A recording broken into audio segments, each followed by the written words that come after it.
అందరికీ నమస్కారం. ఈరోజు మనం ఒక ఇంట్రెస్టింగ్ టాపిక్ గురించి మాట్లాడుకోబోతున్నాం.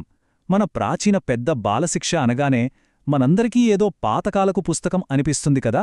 కానీ అసలు విషయమేంటంటే నేటి యువత తమ కెరియర్లో, సోషల్ లైఫ్లో సక్సెస్ సాధించడానికి పనికొచ్చే ఒక అల్టిమేట్ మెంటార్స్ ప్లేబుక్ లాగా దాన్ని ఎలా వాడుకోవచ్చో ఈ విశ్లేషణలో మనం చూద్దాం. సరే, ఒక్కసారి ఆలోచించండి. మన దగ్గర ఎన్ని అకాడమిక్ డిగ్రీలున్నా కాలేజీలో లేదా ఆఫీస్లో నలుగురితో మనం ఎలా ప్రవర్తిస్తున్నాం అనేదే కదా ముఖ్యం.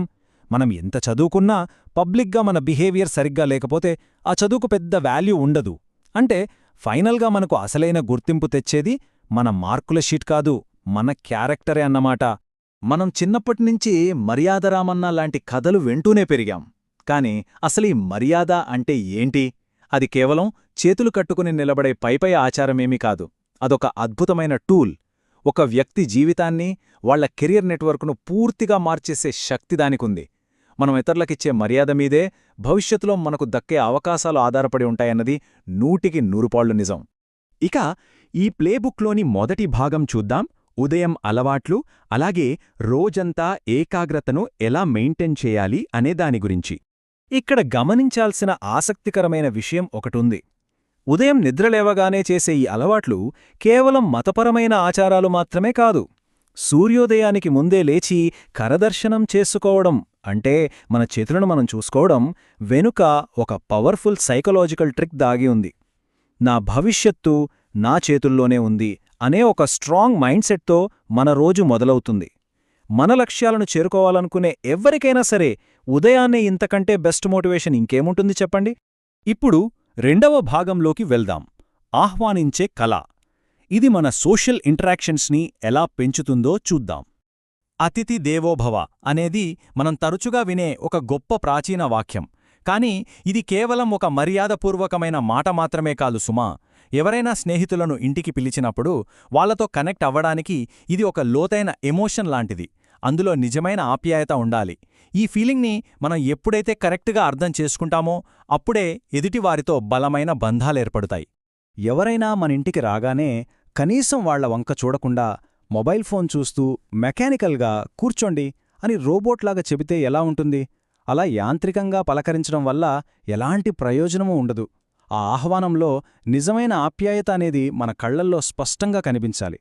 అలా ఎదుటివారితో ఐ కాంటాక్ట్ మెయింటైన్ చేయడమనేది కమ్యూనికేషన్ స్కిల్స్లో ఒక బేసిక్ స్టెప్.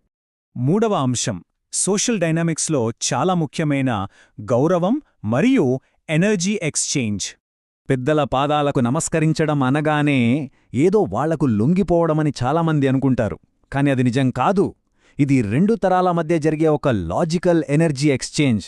ఇది మనలో ఉన్న అహంకారాన్ని, ఈగోను గ్రౌండ్ చేసి మనల్ని మరింత హంబుల్గా ఉంచుతుంది.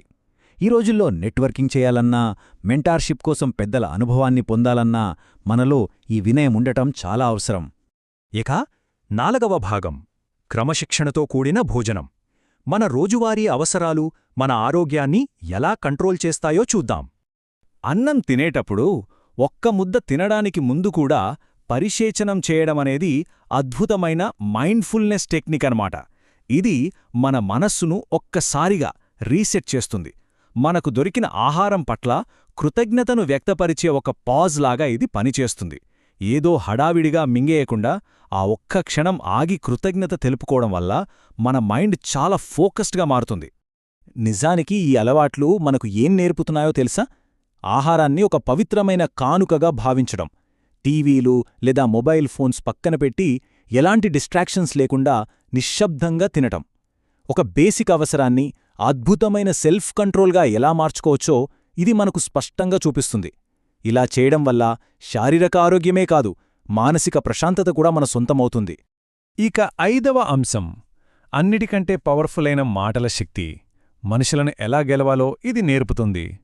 ఇక్కడ ఆసక్తికరమైన విషయం ఏంటంటే దీన్నే ప్రియవాక్య ప్రదానేన అంటారు. అంటే ఏంటి? మృదువుగా మాట్లాడటం. ఇది కేవలం మర్యాద కోసం చేసే పని కాదు సుమా.